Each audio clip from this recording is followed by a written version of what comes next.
வாழ்க வையகம், வாழ்க வையகம், வாழ்க வளமுடன். அருளாசன் அருள் தந்தை வேதாத்ரி மகரிஷி அவர்களும் ஒட்டுமொத்த மகான்களும் இறைநிலையும் என்னுள் சூக்குமமாக எழுந்தருளி இன்றைய நாள்காட்டி வரிகளுக்கான கவிவரிகளையும் அதற்கான விளக்கத்தையும் சிறப்பிக்க வேண்டுமாய் சங்கல்பம் மேற்கொள்கிறேன். அனைவரையும் பணிவோடு முதற்கண் வணங்கி ஆரம்பிக்கலாம் என்றிருக்கிறேன். அனைவருக்கும் இனிய காலை வணக்கம். வாழ்க வளமுடன். சாமிஜியினுடைய இன்றைய நாள்காட்டி வரிகள். உயிர் உணர்வே ஆன்மாக்கள் உய்ய வழிகாட்டும், உள்நாடி அமைதி பெற உண்மை தெளிவாகும் என்று சாமிஜி நமக்கு இந்த நாள்காட்டி வரிகள் கொடுத்திருக்காங்க. இதற்கான கவிதை வரிகள். உயிரறிந்தால் அறிவறியும் உண்மை தோன்றும், உலகமெல்லாம் உயிருக்குள் இருக்க காணும், உயிரறிந்த அறிவாடே உலகை நோக்க உயர்வு தாழ்விழா சமநிலை சித்திக்கும், உயிரறிய அறிவு நிலை மாயையாகும், ஒப்பற்ற உயிரறிய ஞானமாகும் என்று சாமிஜி இந்த கவிதை வரிகள் கொடுத்திருக்கிறாங்க. மகான் திருமூலர் சொல்லும் போது, மேவிய ஜீவன் வடிவது கூறிடில் கோவின் மயிரொன்று நூறிடை கூறிட்டு மேவிய கூறது 1000 ஆயினால் ஆவியின் கூறது 100,000 என்று மகான் திருமூலர் சொல்றாங்க. உயிர் சக்தி அந்த ஒரு துளி பசுவினுடைய ரோமம் ரொம்ப மெல்லிய ரோமம், அது கன பரிமாண அளவுக்கு ஒரு துளி எடுத்து அதை 1,00,000 துகள்கள் ஆக்கணும்னா அதுல ஒரு துளி எதுவோ அதுதான் இந்த உயிர் சக்தியினுடைய அளவு என்று மகான் திருமூலர் குறிப்பிடுறாங்க. இறைநிலை தன்னிருக்க சூழ்ந்தழுத்தும் ஆற்றலால உருவான அந்த இறை துகள்களால பெரியக்க மண்டலம் முழுமையும் இருக்கக்கூடிய கோடான கோடி சூரிய குடும்பங்களாகவும் அந்த விண் கூட்டங்கள் இணைப்புல காற்றாக, நெருப்பாக, நீராக, பஞ்சபூதங்களாக இந்த பூமியில பெரிய பெரிய பாறைகளாக மண்ணாக இந்த பூமியில உருவெடுத்திருக்கிறது.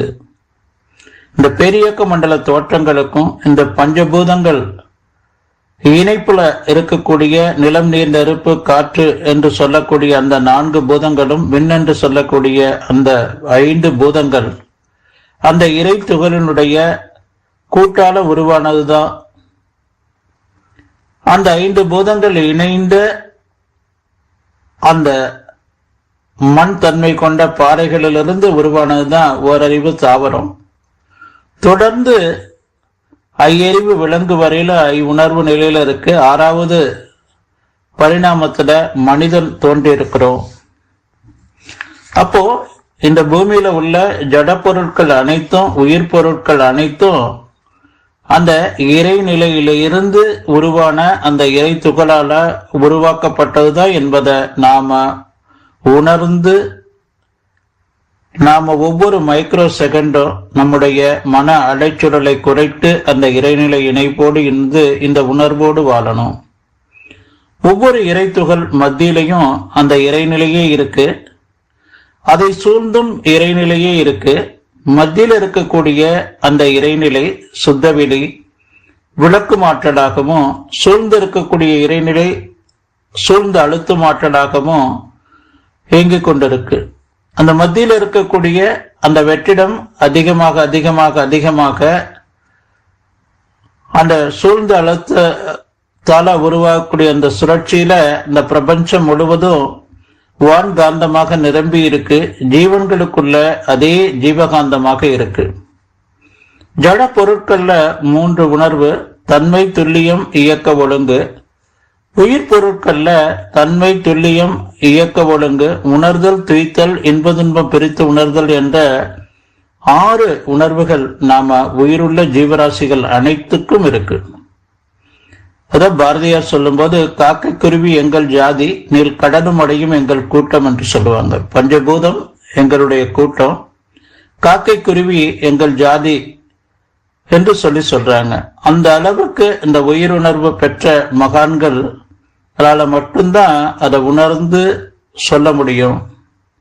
இப்ப குழந்தை இருக்கு, இளைஞன் இருக்கிறாங்க, நடுத்தர வயதுல இருக்கிறோம், அதே போல முதியோர் ஆகிறோம். அதே போல இந்த இறை துகளும் பாத்தீங்கன்னா எலக்ட்ரான், புரோட்டான், நியூட்ரான் கரும்புகையாக மாறி அந்த இறைநிலையோடு 2 கலந்து விடுகிறது.